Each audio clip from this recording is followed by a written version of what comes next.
各位好，今天我们讲的这本书叫做《为什么我们总是在防御》。这本书的英文标题叫做《我为什么会那样做？我本来不想那样表达的，但是我表现得像一只刺猬，这个刺猬里边藏着一头小绵羊，所以我觉得这本书的封面设计得特别有意思。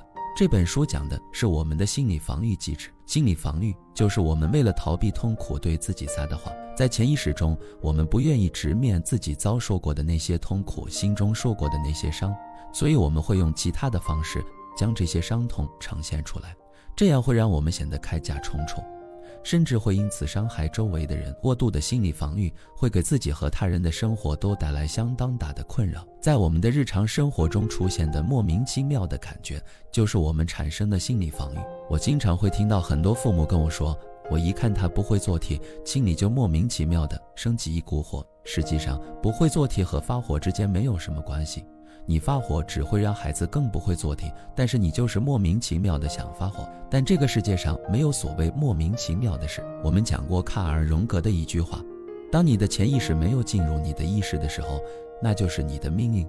就是说，我们的潜意识中有很多想法，我们自己并不知道，所以才导致我们会出现很多莫名其妙的行为，我们也不知道自己为什么要那样做，甚至别人可能比你更了解你自己。比如说，你跟你的闺蜜倾诉的时候，她会告诉你，你爱她，对吧？你说我不爱，我就是很讨厌她。你别装了，你就是爱她。有可能你的闺蜜说的是对的，只是你被压抑得太厉害了。这种应对方式的目的是什么呢？是将某些想法排除在意识之外。如果这些糟糕的感受进入了意识的话，你就会觉得痛苦。所以如果你能把这些糟糕的感受排除在意识之外的话，他们就不会伤害到你。但是心理防御机制往往会转移或误导我们某些最强烈的情感，导致我们做出与自身需求南辕北辙的行为，不能得到真正需要的东西。这可能会带给我们自我挫败感，甚至是我们产生自毁倾向。你会活得特别拧巴，特别纠结，永远不敢直接表达自己想要的东西，而是把它排除在意识之外，并且告诉自己，其实我不需要这个东西，就是自欺欺人。而且心理防御有一个特点，就是只管此时此地，不管明天，我只要求我现在感受好，现在能让我对付过去，能让我不要太尴尬，能让我不会太伤心，能让我不崩溃，我只管现在。至于这种行为在未来会对我们这段关系产生什么长远影响，我想不到。这就是我们要去了解心理防御的一个很重要的原因。弗洛伊德提出过一个概念，叫做阻抗。当你在听这本书的时候，你的内心很有可能会涌起很多的阻抗。你会说，这不是我没有，幸好我不是。这本书的作者建议，在听读这本书的时候，把跟自己有关的部分记下来，回去以后好好想一想，会不会这只是我们的阻抗。在了解10种常见的心理防御机制之前，我们得首先了解人普遍拥有的3种心理困扰。几乎所有的心理问题最终都是通过这3种心理困扰来体现的。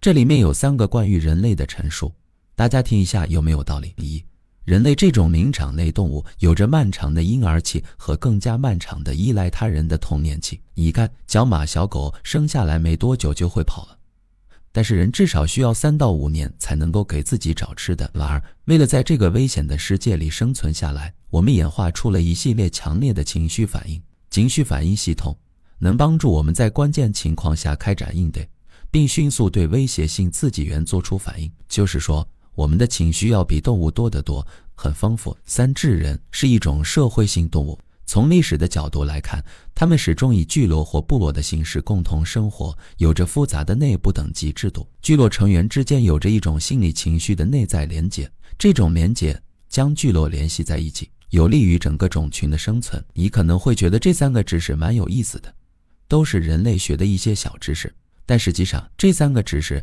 决定了我们每一个人这一生中总是要面对的3个心理困扰。我们所有的心理防御机制都是为了解决这3个心理困扰。是哪3个困扰呢？第一个困扰就是信任与依赖他人的问题。由于我们在漫长的童年期始终需要照顾，所以我们的安全感就非常重要。是否有足够的安全感，就决定了我们在长大以后能不能够相信别人，能不能够在别人的想法跟自己的想法不一样的时候接受不同，包容他人的观点。这其实都是对他人信任程度的反应。那天我在给别人上领导力的课，有一个学员针对授权这件事提问，万一我授权给他，他把我的钱卷跑了怎么办？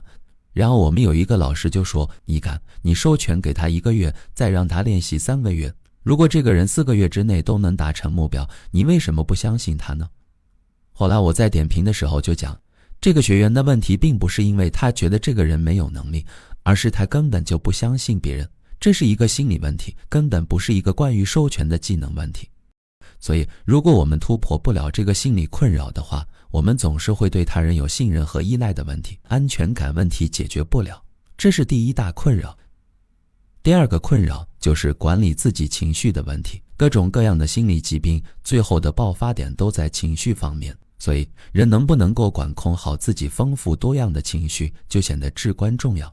这些情绪都是想干活、想帮忙、想保护你，但如果你控制不好，它就会左右你，成为你的主人，这是第二个困扰。第三个困扰就是终生的羞耻感和低自尊的问题，在我们心中隐隐约约的都有着一些羞耻感，都有一些自尊水平不足的问题。面对这些问题，只有当心理防御机制不够用或者造成伤害时，人们才会想到去看心理医生。也就是说，大家千万不要觉得心理防御机制是个坏东西。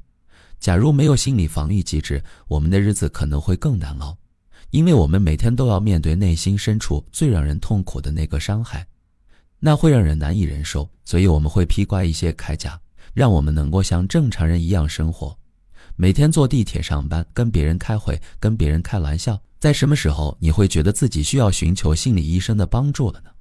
两种情况，一种情况是你的心理防御机制不够用，抵挡不住那个伤痛的时候，还有一种情况就是你的防御机制太强，对自己对别人造成了伤害的时候。这两种情况都属于你自己搞不定的，你就需要去寻求帮助。接下来我们要学的这10种心理防御机制，要解决的其实就是这3个问题：即信任和依赖他人的问题，情绪管理的问题，以及深度的羞耻感和自尊的问题。那接下来我们来看人类常见的这10个心理防御机制，排在前面的叫做压抑与否认。这其实是2个机制，一个是压抑，一个是否认。我相信压抑这个词大家都会用，很多人都会讲你压抑了，你是在回避，你在压抑自己的情绪和情感，比如愤怒、内疚、哀伤、幸运，这些东西都可能会遭遇压抑。压抑的实质仅仅是避开并远离某些事物，把它排除到意识之外。怎么判断自己是不是有压抑的状况呢？如果你出现了无意识的敌意或者被动攻击行为，这就是典型的压抑情绪的行为。比如说有一个女士，她在家里边经常会失手打碎东西，但如果你问她在生活中有什么问题，她会回答没有什么问题，挺好的，我跟我丈夫挺好的，表面上好像没有问题。但是她经常会失手打碎东西，老被丈夫说笨手笨脚的，实际上是因为她对丈夫的愤怒无法表达，所以她用打碎东西的方法来发泄。被动攻击行为在生活中经常出现，比如说你在饭馆里嫌人上菜慢，然后你催他的结果是他更磨蹭，或者搞错菜品，把你的菜上到别的桌上去等等，这叫做被动攻击行为。还有口误也可以算是压抑的一种表现，这是心理学中特别有争议的一个话题。很多人认为口误代表你内心的真实想法，你说错的话很有可能是你真正想说的东西，你不小心说了出来。这样的行为还有故意拖延等等，就是我们不去直面冲突，但就是不想好好配合，这就是压抑的一种表现。否认就是你嘴上说着我没生气，我不生气，我有什么好生气的，我不嫉妒，那一点都不值得羡慕，这样的话，或者你坚持认为他肯定是爱我的，即使你的朋友告诉你这人是个骗子，但你说他一定是爱我的，不能够面对事实，这就是否认。否认是对觉知的否认，就是我不愿意感觉，我不愿意知道这件事情的真相，我只想生活在自己的想象中。当我们压抑这种对于需要的觉知的时候，就很容易造就成瘾性的人格。很多人特别喜欢抽烟，或者特别喜欢喝酒，特别喜欢赌博，这种成瘾性人格就是一种回避的方式，就是我缺少关怀，缺少成就感，缺少被人尊重的感觉，但是我不说出来，我在让我成瘾的东西当中找到这些感觉。比如在游戏里，在赌场里，在自己的幻想当中。有否认意识的人还有一种行为表现，就是爱炫耀。比如说一个人夫妻关系有问题，她的老公很有可能已经背叛她了，但是她会喜欢秀恩爱。我们过去经常听到一句话叫秀恩爱死得快，这句话虽然只是一句玩笑话，但是的确有一定的道理，就是你使劲秀一样东西，反而证明这里面有问题，所以你才会过度的否认，想要去炫耀。这本书有意思的地方就在于，它每一章后面都有一些题目，大家可以找这本书自己做一做这些题目，当然也不要过度的对号入座，看看自己有没有某方面的倾向就好。比如说，你要想弄清楚你存不存在压抑与否认的问题，你可以回答几个相关的问题。比如说，我经历过一次重大的丧事，比如友谊或恋爱关系的断绝，但几乎没有任何感觉。加莫有一本小说叫《局外人》，局外人的主人公在他妈妈去世后毫无感觉，他像在帮别人家办事一样解决这个问题，他根本没有感受到任何的悲伤。这其实就是第一种状况。再比如，我遭受了严重的侮辱或侵犯，但没有情绪反应。当我最终达成自己的目标时，没有获得我期待中的满足。似乎大多数人对生活事件的反应都比我更加强烈，就是你总是觉得自己没事，即使很多很严重的事发生在自己身上，也会觉得没关系。压抑和否认的人最核心的点，就是他认为暴露情绪是软弱的、有问题的，所以觉得自己不能够暴露情绪，不能够让别人感受到这一点。这种想法每个人或多或少都有，所以大家听这个的时候千万别觉得它是病，它不是病，我们每一个人都有这样的防御机制，只是严重程度不同。如果你特别严重，就需要修正；如果你不是特别严重，就不用太害怕。第三个和第四个分别叫做置换与反向形成，也是一对而出现的。什么叫置换？这个特别有意思。孔夫子评价颜回不迁怒不贰过，迁怒就是置换。比如说，很多妻子在哺乳期半夜起来给孩子喂奶，喂完奶以后把孩子放下哄睡着，扭过头看着丈夫就生气，凭什么他在那儿睡觉一点都不帮忙？其实丈夫睡觉并没有得罪他，是孩子使得他半夜爬起来。但是妻子不能将这股怒火发泄在孩子身上，那就只好发泄在丈夫身上，所以就会跟他吵架。这就是一个典型的置换。反向形成是什么意思呢？比如说新闻里爆出来说，一个牧师他一直在布道，在讲台上讲宗教讲道德，但后来人们发现他是一个恋童癖，他每天嘴上讲的都是反对这件事。正是因为他内心有这个倾向，所以他在表面上才会对这件事情表现出强烈的反感。这就是一个反向形成的过程。反向形成的特质甚至能够成为我们性格的一部分。我读到这一段的时候，觉得有一个现象特别有意思，就是网上有很多人对别人的道德状况特别在意，别人出现了道德问题的时候，那些人口诛笔伐，像疯了一样的骂别人。我就在想，这会不会是反向形成？会不会是因为他们觉得自己的道德太差了，所以必须在骂别人的过程当中来消除对自己不够道德的担心？这就是置换和反向形成。这两个防御机制结合，容易导致抑郁和自恋。一个人内心藏着这么大的秘密，每天嘴上说的东西和实际做的事情正好是相反的，这得有多大的压力？然后再加上置换，总是迁怒别人，那就容易形成抑郁的人格，或者出现自恋的状况。书里有一段说，自恋者向我们展示出一种理想化的虚假的自我形象，不断地索要众人赞赏的目光，以此来阻止我们看到他那个受损的深受羞耻感困扰的内在自我。这是一个反向形成的例子。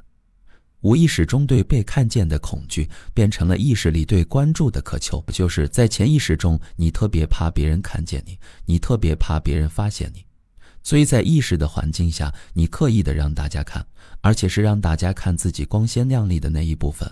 实际上你特别怕被别人发现。我读这本书的时候，经常会想到自己，我会想到我生命中的某一部分会不会也有这种状况，这样可能会让人不舒服。但是我们可以先听，先慢慢记下来再说。更多课程完整更新微信谨防二手。大家有没有看过一部电影叫做《穿普拉达的女王》？穿普拉达的女王里的那个女王，也就是梅丽尔·斯特里普演的那个角色，表面上看起来极其强悍光彩照人，永远对别人苛刻严厉，但是她内在是非常痛苦的。她的丈夫正在跟她闹离婚，她觉得自己是一个失败的女人，失败的妈妈，失败的妻子。她厌恶这种浮华的生活方式，但是她的表面和内在是完全相反的。这个就叫做置换与反向形成。第5个心理防御机制叫分裂。分裂是一个非常有意思的防御机制。分裂来自复杂性给我们的压力，就是普通人的头脑是很难面对复杂性的。比如说我们小时候看电影，就一定要问这是好人还是坏人，如果没有好人和坏人之分，我们就会觉得这部电影没法看，不知道该支持谁。但是真正的好电影，你很难说这个角色是个好人还是个坏人，很复杂，然后很多人就不看了，就放弃了。谈恋爱的时候，如果我告诉你，你的恋人有点爱你，也有不爱的地方，总体来讲他的爱大概有80分，你就会觉得这怎么相处，那还结不结婚呢？这种就叫做复杂性的压力。但实际生活中我们所面临的状况就是复杂的，而这个复杂性的压力使得我们很多人的头脑无法承受，因此很多人就分裂了。分裂就是变成非黑即白，爱的时候就爱得要死，觉得我每一秒都不能离开你，你太好了，但一旦发现不对劲就恨得要死，然后老死不相往来，直接拉黑。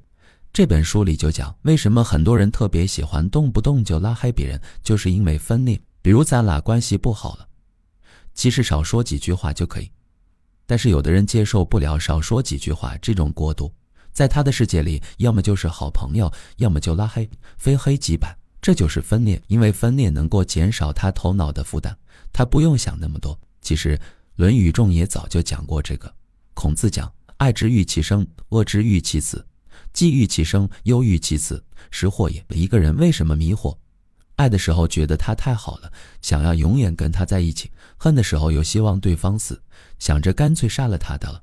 这种分裂的机制最常出现在恋爱过程中，很多人谈恋爱经常谈不下去，就是因为前半段的蜜月期是白的，后半段的分手期是黑的。人生永远是非黑即白的。我们对伴侣的种种愤怒也是这样。相似的情况还包括路怒症。路怒症其实也是一种分裂，因为在生活当中没有一个窗口能为你提供一个发泄情绪的地方。如果在办公室里大喊，会被人认为是神经病。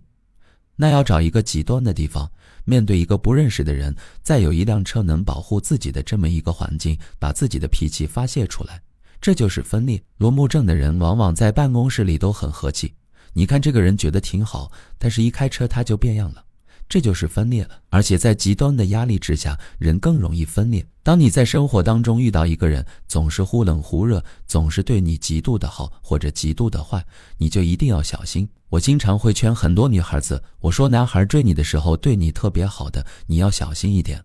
这个人好的过分的时候，说明他控制情绪的能力是有问题的。最好还是要找一个情绪稳定的人，能够稳定是非常难得的一种素质。只是当爱情来的时候，人们可能就是喜欢极端的，所以很多人就着了这个道。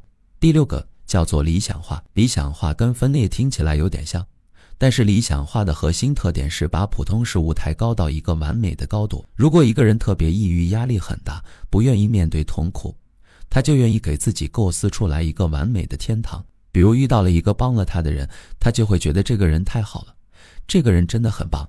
这个人不一定是恋人，也有可能是同事。他把这个人的人格完美化，觉得这个人是一个没有问题的人。这种理想化的东西容易出现在影视作品当中。我们在影视作品中看到的韩国欧巴那样的好人都好得不得了，但是这样的人只出现在文艺作品中。在生活中你会发现，早期的理想化形象会逐渐消退，而开始消退的时候，你反而会变得更加失望。我们对于英雄和名人特别容易有理想化倾向，可能也是因为我们平常见到的名人太少，我们见到的英雄太少，所以我们容易在自己心中把这些人美化成完人的样子。对于自我的完美化也都是常有的。你可能认识这样的人，他经常谈论他刚刚做的了不起的事，他美妙的假期，他吸引了聚会上每个人的目光，他遇见某人真是太幸运了，他获得了某个奖项或绩效考核的优异成绩等等。你偶尔可能会羡慕这个人，这就是他在无意识中想让你产生的感觉。自恋者依靠他人的欣赏和羡慕来支撑对自我的理想化，这种理想化是自恋者防御羞耻感的主要方式。他们就是用这种理想化的过程给自己构造这么一个乌托邦式的经历，借此来逃避内心的羞耻感。这种现象更多出现在哪儿呢？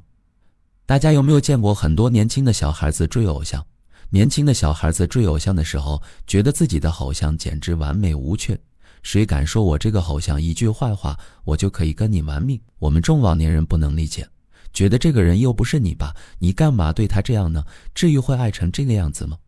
实际上，可能是因为这个孩子自己的存在感太低了，他自己的羞耻感很强，他觉得现实生活中没有什么值得依恋的东西，所以他在头脑中构造出了一个完美的偶像形象，这就是饭圈文化的来历。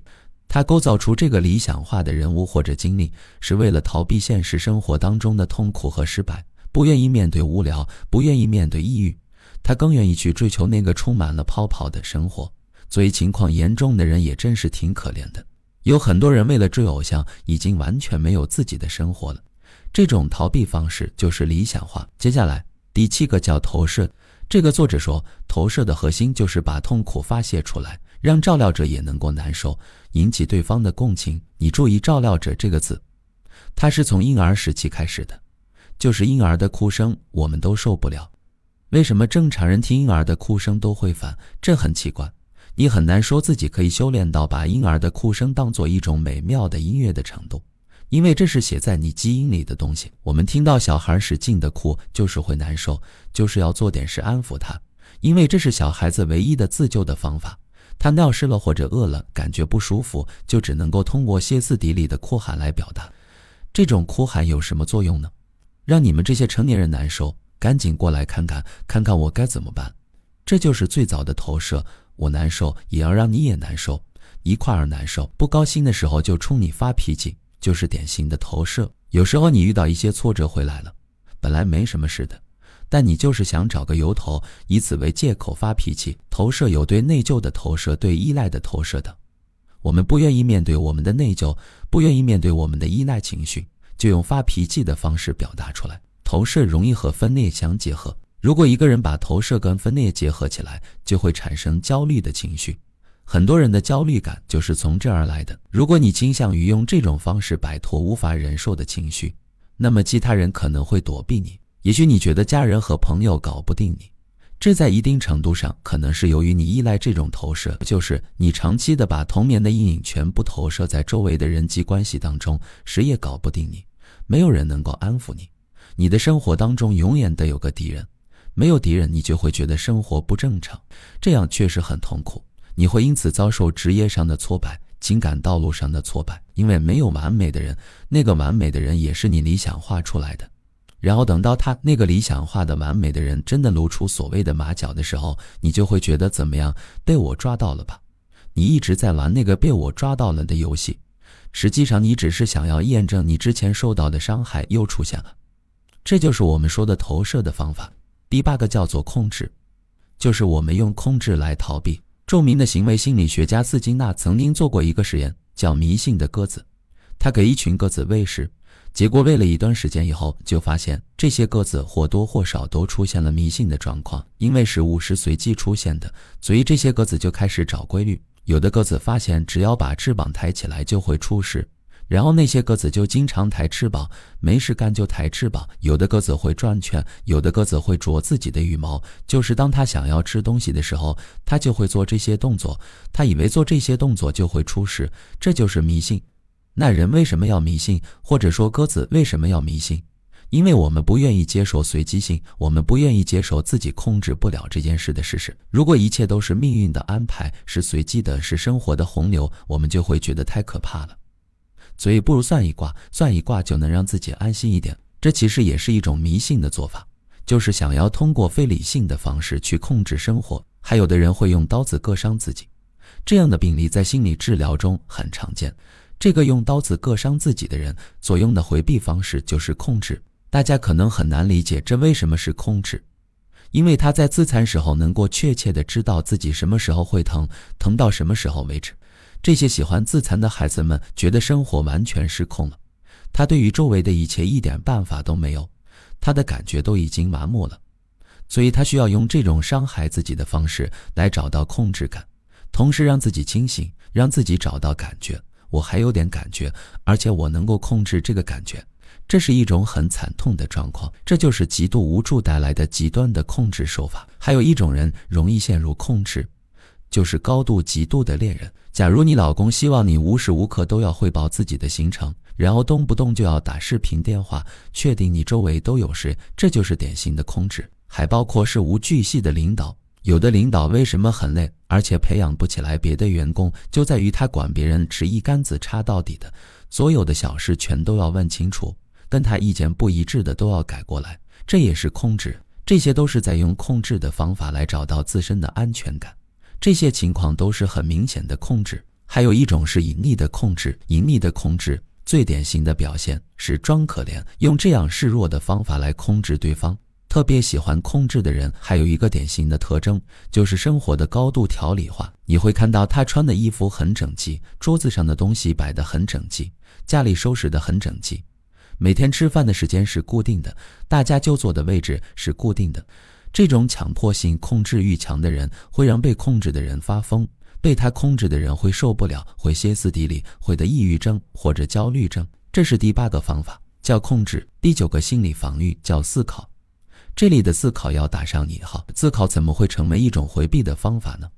思考有2种回避方法，一种叫合理化，一种叫理智化。合理化就是自欺欺人，吃不到葡萄我就说葡萄是酸的，今天晚上我想放开了吃一顿，我就会说减肥也不是1天2天的事，先吃了这顿再说吧。这种人最大的特点是喜欢自言自语，喜欢唠叨，喜欢给自己找很多理由。你做了很多伤害别人的事，但是你会有很多的理由来解释这件事情，这个叫做合理化。理智化给人的伤害更重，最典型的理智化是早熟，就是一个小孩子说出来的是大人的话，超理智，没有情感。大家看没看过一个电影叫《查理的巧克力工厂》？查理的巧克力工厂里有一个早期被淘汰的小男孩，那个小男孩特别冷静，特别理智，永远不会像一个孩子一样发出感叹。他站在那儿，用超理智的方法来对待生活中的事。这种做法的结果是什么呢？这样的做法忽略了感受。他每天都在思考，他每天都在讲道理，但是忽略了感受这件重要的事。有一个心理学家曾经跟我讲过一句话，他说很多父母是知识分子的家庭，孩子会出现心理问题。这是为什么呢？是因为父母太喜欢跟孩子讲道理，在孩子2、3岁的时候就天天讲道理，孩子会承受不了，因为孩子首先需要的是情感上的理解和慰藉。比如说，当你的孩子在学校里被老师批评了，回到家里，如果是一个不懂得情感慰藉的家长，就会说理智一点，这次老师批评你，你学会了什么？咱们吃一堑长一智，你总得学点东西吧，这就算是不错的家长了。但实际上他们都忽略了哪个动作呢？说一句我知道你今天很难过，这一句安慰的话很重要。我知道你今天觉得很委屈，这就是感情，我们得让对方能够感受到，让他去感知。但是超理智的人，理智化的人，永远都是在道理的层面讲来讲去，没有情感，没有感受，忽略感受。我们有一本书叫《跳出头脑融入生活》，讲的就是这个道理。所以不要整天想来想去，你要去感受。还有一句更残忍的话，是典型的理智化的话，叫做这都是为了你好。就是当父母在做伤害孩子的事情的时候，只要说这么一句，这都是为了你好，他们就觉得自己解脱了。但是这句话背后隐藏的心理是回避感受和情绪，认为人的感受和情绪都不重要，只要是为了你好就行，这就叫做理智化。所以过度的靠思考来逃避问题，给自己找到很多的理，守住这个理，这个是我们回避问题的一种方式。关于这部分，大家可以去听我们讲过的一本书叫《人生只有一件事》。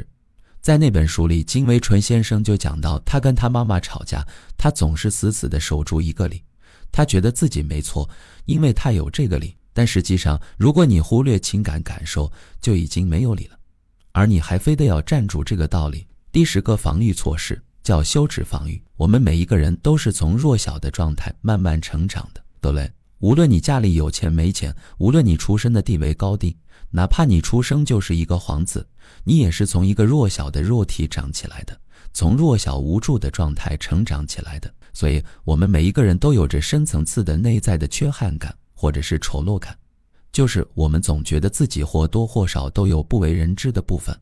而为了解决这个内在的羞耻问题，我们所做出的过度防御是什么呢？自恋、指责、轻蔑。这是我们在生活当中常见的状况。比如自恋，有一种生活方式叫做阿凡达式的生活方法。各位有没有听说过这个说法？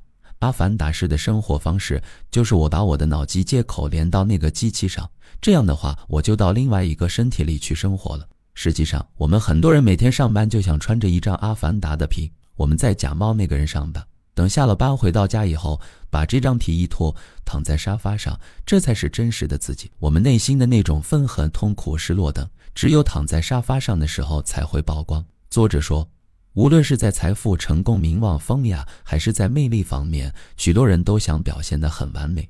他们似乎在说，看看我吧，我什么都有，佩服我吧，嫉妒我吧。而在他们的阁楼里，更确切地说，应该是在地窖里、无意识里藏着一个丑陋的、满心羞耻感的自我。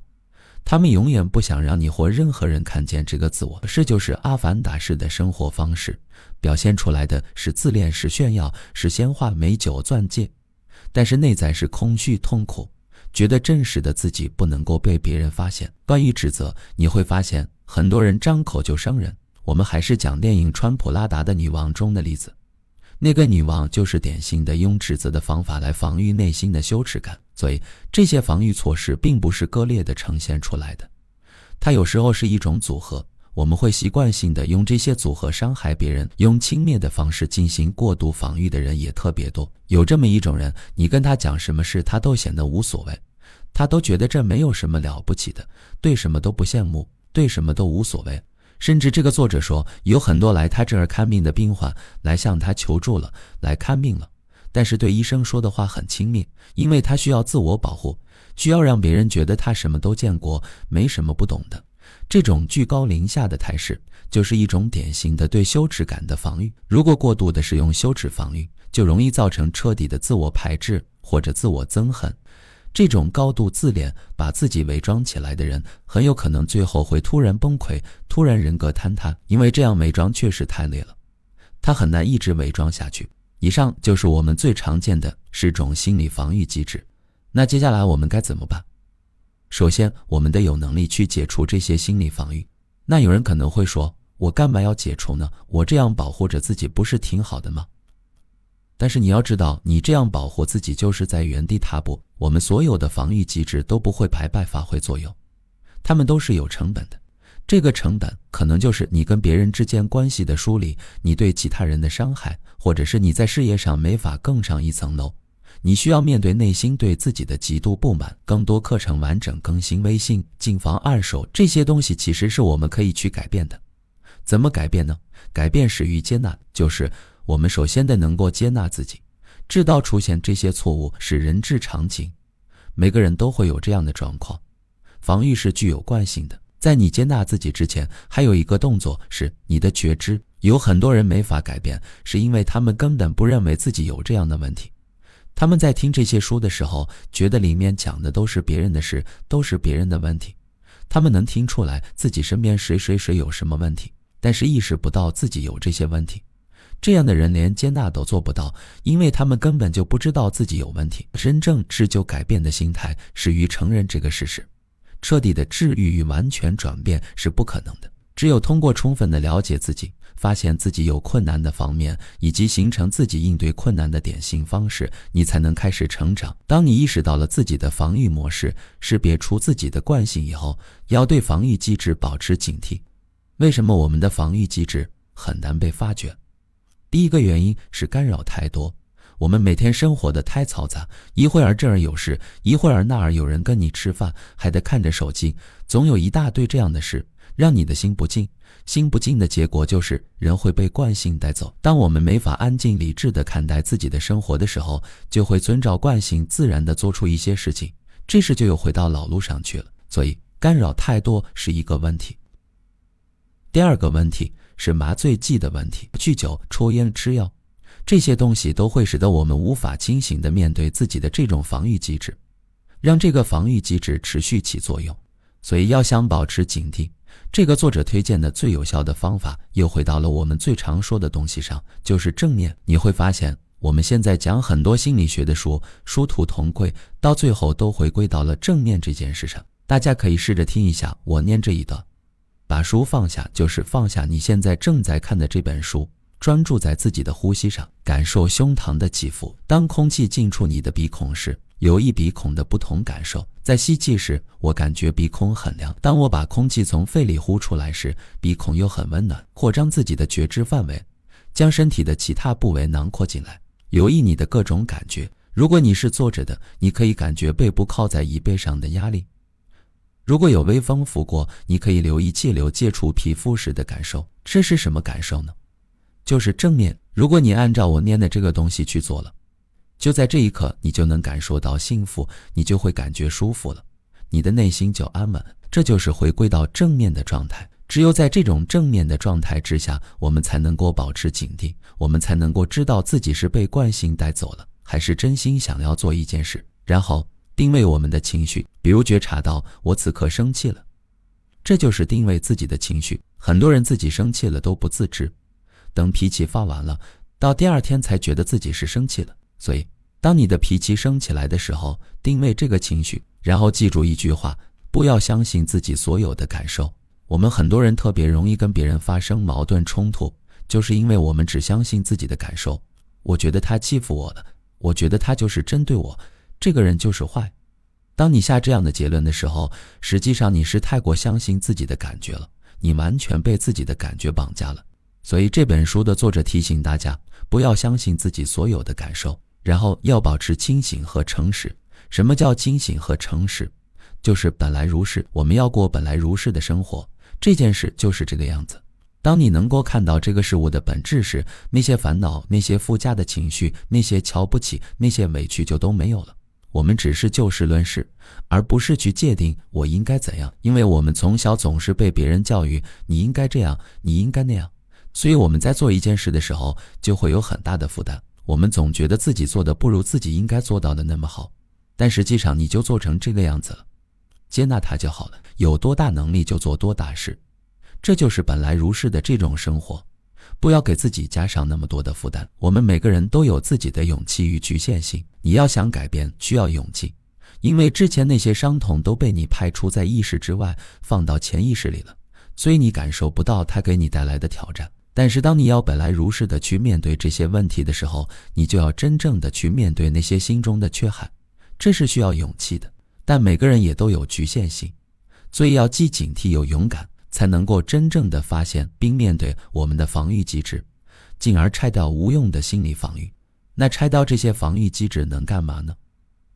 换句话说，我们为什么要费这么大的劲去了解自己的防御机制，并且把它拆掉呢？核心就是一个字，叫做成长。假如你说我不要成长，我就是这个样儿，挺好的，那谁劝你都没用。别人是拆不掉你的防御机制的，别人越想拆，你防御的越厉害。拆防御机制这件事只能由你自己干，因为你心中还有一个想法，就是觉得自己还是可以成长的。你可能有一点儿想做出改变，但并不是真的想这样做，因此你可能会产生一种强烈的冲动，想要放弃自己的决心，重视熟悉的防御，就像试图努力减肥的人迫切地想要放弃节食一样。那种心理防御机制一直保护着你，使你免受痛苦。你不太可能突然间全心全意地拥抱痛苦，这就是我们犹豫的原因。你心中抵制改变的部分，会促使你做出糟糕的选择，编出新的谎言来支持旧的谎言。一旦你非要回到原来的老路上，你就会需要更多的谎言来让自己保持过去的生活。而更艰难的选择就是选择成长，你需要面对自己内在的羞耻感。有一个非常温暖的案例，就是有一个男人他自己失业了，于是他来照顾家庭，照顾孩子，而他的妻子去工作，但是妻子脾气不好，回到家里以后经常会发脾气，嫌家里边乱糟糟的，冲他大喊大叫，因此他变得很愤怒，也跟自己的妻子对吵。这样的争吵持续了很长时间。其实这跟我们很多普通人的家庭生活是一样的。但是后来有一天，这位男士突然意识到，也可能是因为读了这本书，或者是因为找心理医生咨询了，自己对于妻子那种反击和愤怒，实际上是出于对自己的羞耻感的防御，因为他觉得自己没能为这个家做出经济上的贡献。而同时，他的妻子的这种唠叨和愤怒，是因为自身压力过大，所以他主动找到他的妻子，敞开心扉，承认自己的羞耻感。两人讨论了这件事情。当然，你想想看，当一个男人主动讲自己的羞耻感，就更容易获得妻子的理解。两个人进行了沟通，进而协商，然后一起改变，这个家庭才能够变得更好。我之所以会觉得这个案例很感人，就是我们在生活当中其实每天都是这样过的，天天为了孩子吵架，天天为了家里的卫生吵架，天天为了办公室里一些鸡毛蒜皮的事吵架。